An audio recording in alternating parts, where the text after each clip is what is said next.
Okay, good morning, boys and girls. It is Thursday, May 7th, 2020. Today we're going to ask ourselves the question, what are inquiry and informational letters? So our expectations today, number one, make sure you have a nice sharpened pencil and a packet available. So also on your packet, you're on the correct day. It says writing for Thursday, May 7th, 2020. 2, whenever I say pause, please pause your video and fill out the section. When you are finished filling out the section, unpause your video. 3, at the end of the video, please complete the exit ticket on Teams. Let's go ahead and spark. Today is Thankful Thursday. Say one thing that you're thankful for. So I know that I'm thankful for let me see if I can make this brighter for you. That looks better. I'm thankful for good books. So I just really appreciate books that I actually like to read. And then also I know that a lot of y'all are very close to being a word master or a millionaire. So deadline's coming up for both of those things. So please make sure you're getting onto Myon and AR to take those quizzes. Make sure that you read some really good books as well. Also, I found out yesterday that they're going to have a virtual millionaire party like they usually do at the end of the year. So I really hope that you get to go. Make sure you read your books. 1 minute to write what you're thankful for.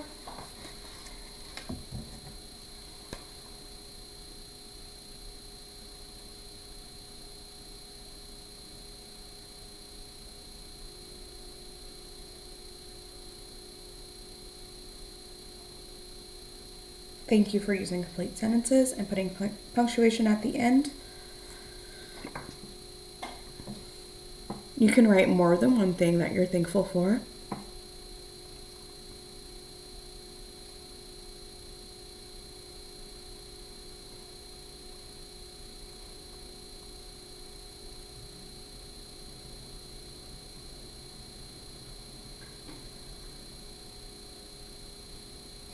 All right, 10 more seconds.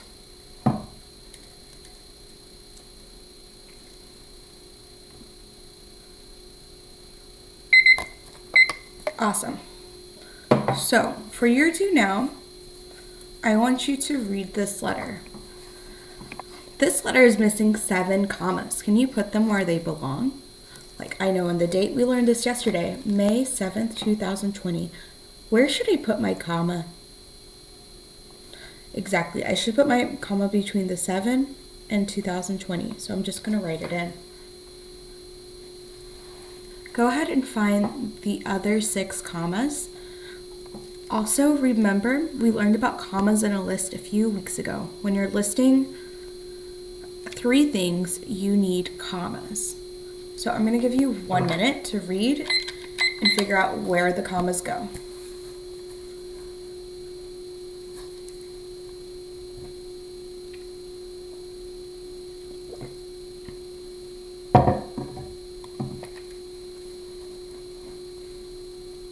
Think about where commas are in a letter. Think about where commas are in a list.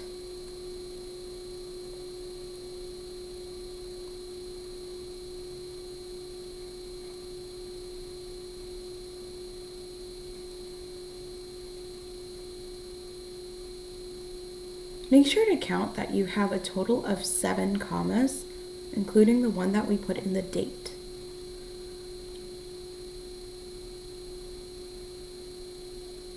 About 10 more seconds. If you need to pause your video, then you can do so, but we're going to go over in 5, 4, 3, 2, 1. Awesome. So May 7th, 2020. Double check to make sure you put your commas in the right place. If you didn't, then please fix it. So So, dear Aunt Audrey, that's our greeting, so we need a comma. I learned about an animal called a meerkat today. It has a long tail, sharp teeth, and small ears. So it has a long tail, comma, sharp teeth, comma, and small ears.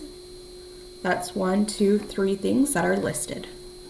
Meerkats live in groups. They do many jobs. Some jobs are babysitting, watching for danger, and hunting for food. It looks like we have another list again. So we would put it after babysitting, watching for danger, hunting for food. That's 1, 2, 3 jobs that meerkats have. I hope to see a furry meerkat someday. Love, Manny. So love, comma, Manny. We always put our comma after the closing. Also, go ahead and label your meerkat illustration. Aren't they cute? Where have you seen meerkats before? Maybe at the zoo, maybe on the Lion King, but we're gonna move forward. Objective. Student will be able to use voice to write inquiry and informational letters. So today we're gonna learn about voice. What are we gonna learn about? Good, voice. On Monday, we learned the different reasons why writers write letters. What is inquire and inform me? If you need to go back to your notes, you can do so. But we'll go over this in about 10 seconds.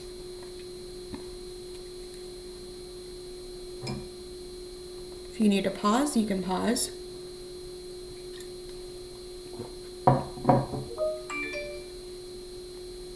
All right.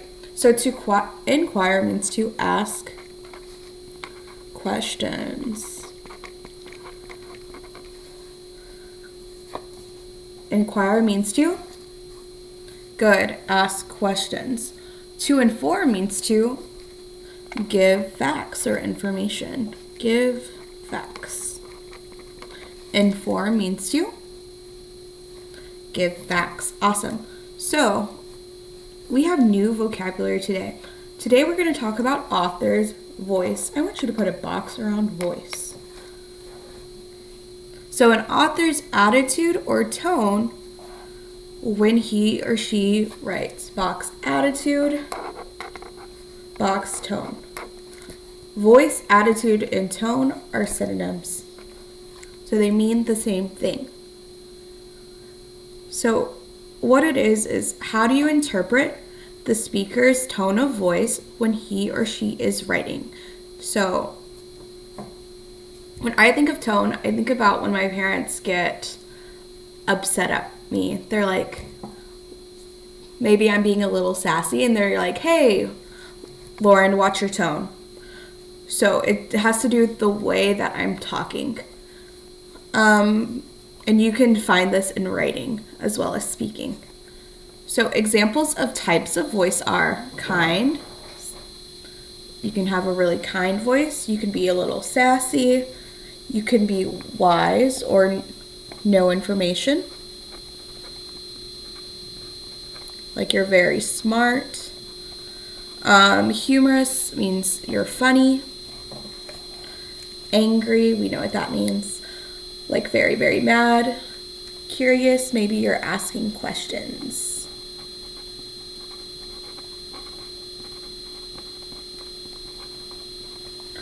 All right. So in order to look at tone, you're going to pay attention to the writer's word choice. Go ahead and underline that. The types and lengths of sentences. So there's sentences and how they describe things. Voice helps you determine the author's purpose. So the why someone wrote something. So let's go ahead and move on. Have you ever heard of an advice column? So advice columns are usually found in newspapers, magazines, and online blogs. Advice columns give the people of the opportunity to write letters, to ask and expert questions, usually to improve their lives. And then the expert will write back. So here's an example of a real advice column. Here's our title. We're going to label it. And then here's a photo and a caption. Thank you for labeling your text features. All right, track as I read. Let's try to figure out what this girl's tone is. So here's some different examples of tone or voice. Remember, they're synonyms. Let's see how she is writing. Dear Abby, I am 10 years old and my daddy said that when I saved enough money, I could buy anything I wanted with it. All my life, I have wanted a monkey. I have saved $14. I asked Daddy if I could buy a pet monkey and he said no, because I wouldn't know how to take care of it. My mom is the fussy type. You know, everything has to be just so.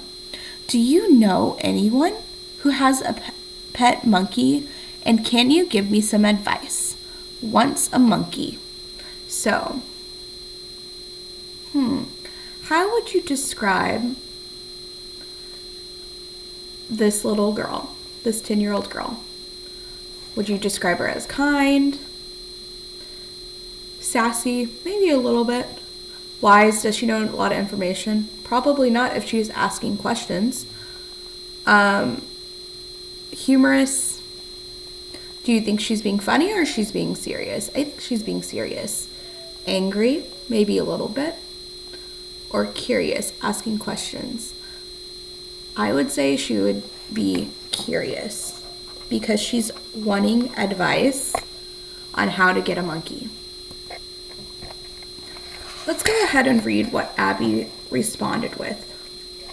So here's our text evidence. Can you give me some advice?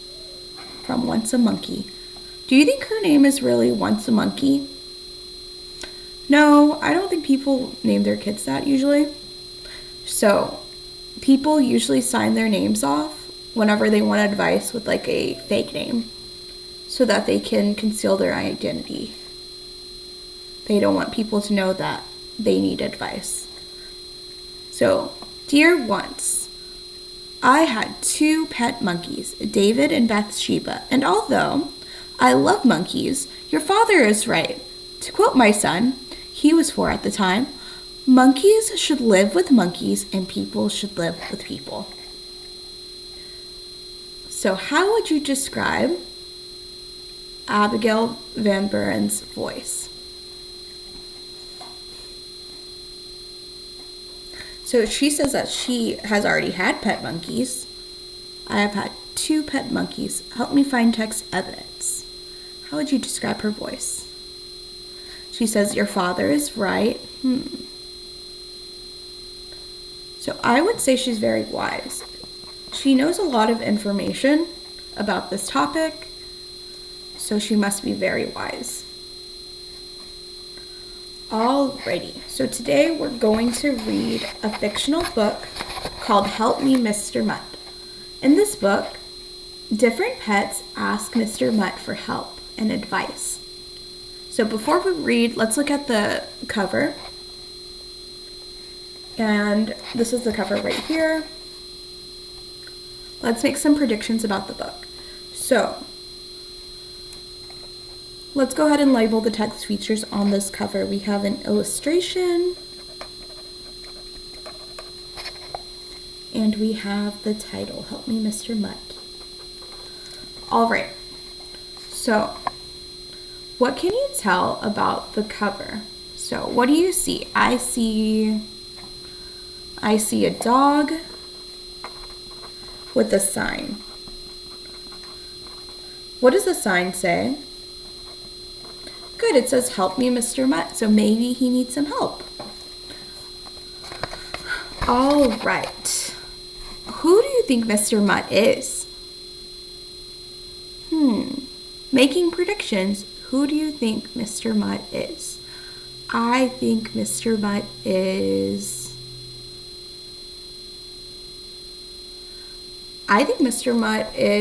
a dog, because a mutt is a dog, who gives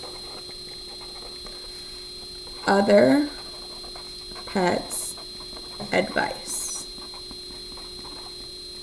Remember, if I'm going too fast, you can pause your video. So why does the dog on the cover need help? The dog on the cover needs help because look at him. Look at this poor dog. Why does he need help? Right? He's like in this little crazy butterfly costume. Do dogs usually like to wear outfits? Not usually. Because he is in an outfit. So that you're making an inference. Dogs usually don't like outfits. Period. Right, I'm going to give you 10 seconds to catch up. If you need to pause, please pause.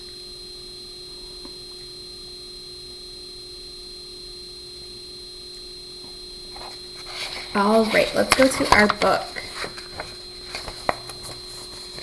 It says, as you read, describe the tone of each author. How do you interpret the speaker's tone when he or she is writing? So to make it simple, since it's our first day of tone, there's endless answers of what the tone could be.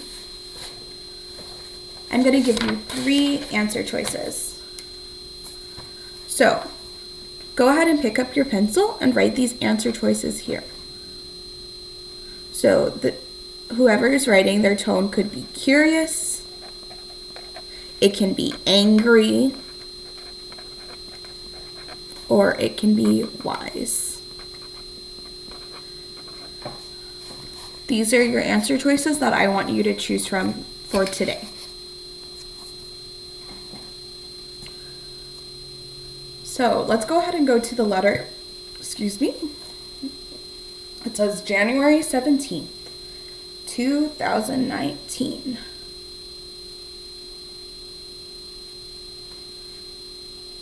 All right.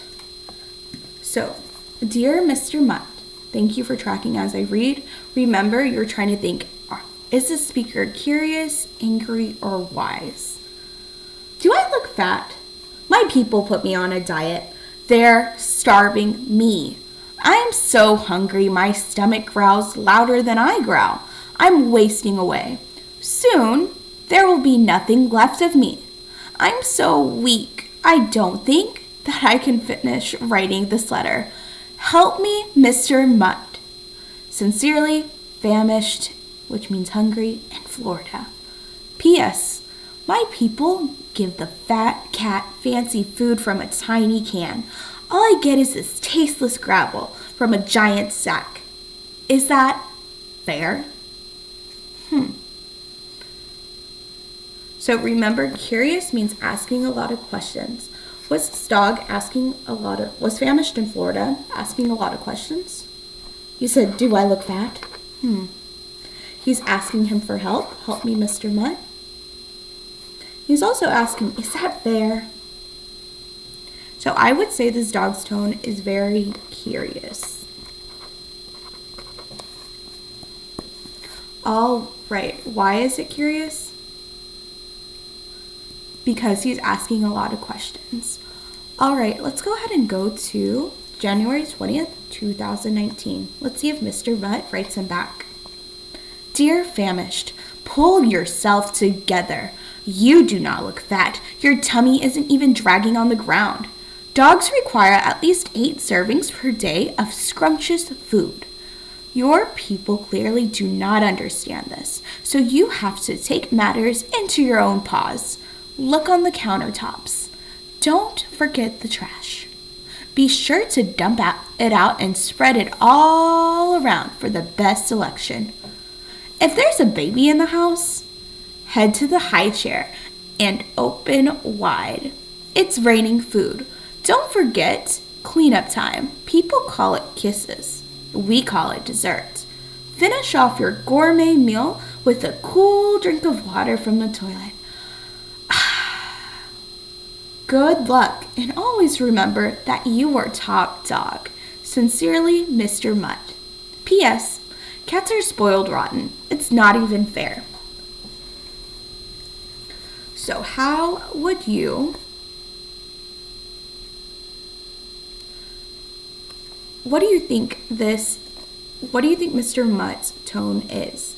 First, I want you to try to find some text evidence.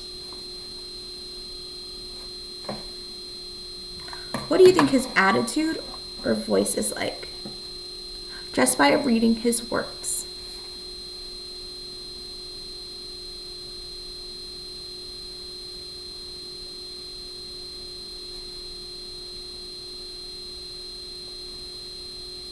Thank you for finding text evidence and underlining it.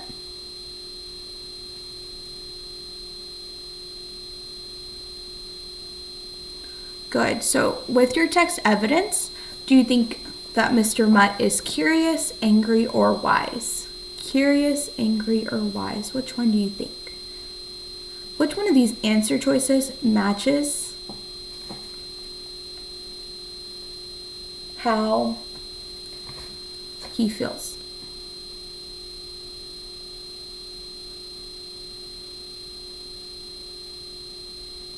All right, so let's talk about it. So starting from the top, he says, "You do not look fat. Your tummy isn't even dragging on the ground." That's a lot of facts. Oh, he adds some more facts. Dogs require at least 8 servings per day of scrumptious food. Nice. He's telling him different places to find food. That's what this is all about.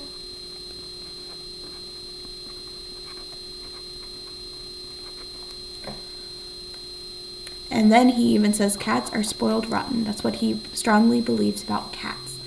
I would say that Mr. Mutt is very wise. That's why people ask him for advice. So, I want you to do these last 4 on teams. Well, on paper first, and then on teams, so that you can make a very good grade. You'll read it by yourself. You'll figure out what the tone is by yourself. Please use these 3 answer choices: curious, angry, and wise. All right, I want you to pause the video to do that. When you're ready, unpause the video because we're going to do a writing prompt.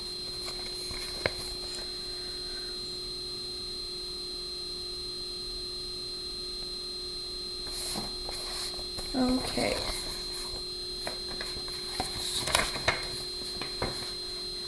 All right, welcome back. We have a writing prompt. It says, brainstorm problems dogs could have that they would need help with.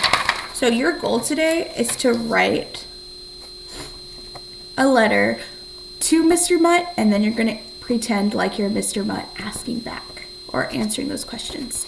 So first you have to think of problems dogs could have.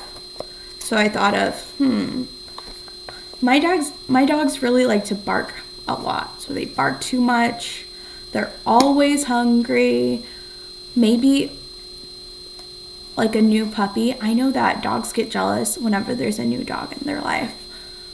Does not like to go out in the rain. Because sometimes they just got to do their business outside in the rain.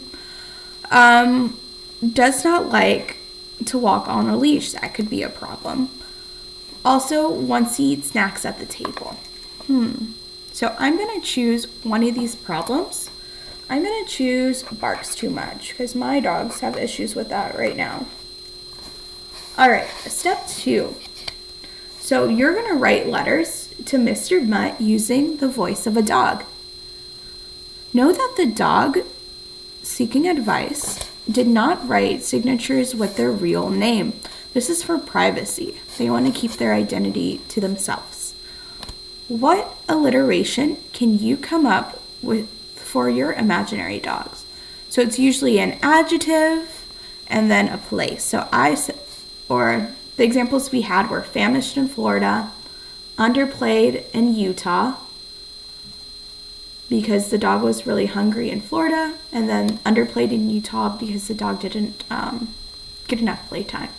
So since my dogs bark too much, I said tongue-tied in Texas. So you decide what alliteration, remember alliteration is the same beginning sound, that you want for your dog that matches their problem.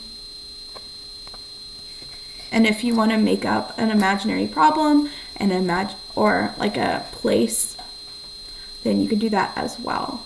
If you need parent help, go ahead. So once you have written your letter to Mr. Mutt, write back in the voice of Mr. Mutt. So remember to establish a voice for each writer. How will the reader interpret the speaker's tone of voice when he or she is writing? So what's the writer's attitude going to be like? Are they going to be kind? Are they going to be a little bit sassy? Are they going to be curious? It's up to you. So I said the tone for the dog, I want it to be curious. I want my dog to ask a lot of questions. And then the tone for Mr. Mutt to be wise, because Mr. Mutt knows everything, according to this book. So, on the left side, where it says, help me, Mr. Mutt, you are going to write your story to Mr. Mutt. Remember, I decided to do a dog that barks too much. You get to write your story about whatever you want, as long as it's about a dog writing a letter. So, May 7th, 2020. Dear Mr. Mutt, why does my owner hate when I try to protect her? Every time I hear a strange noise, I bark. When I bark, I get hit with the chancla. It makes no sense. Help me, Mr. Mutt. Sincerely, tongue-tied in Texas. P.S. My humans talk all day. Why can't I? So, does this dog sound very curious? Right? He's asking some questions up here. He's asking, help me, Mr. Mutt. And then he asks a question down here. So, I would say he's pretty curious. All right. And then your next step would be to pretend. So, you can pause your video to write your letter to Mr. Mutt. That would probably help you the most. So go ahead and pause your video to write your letter.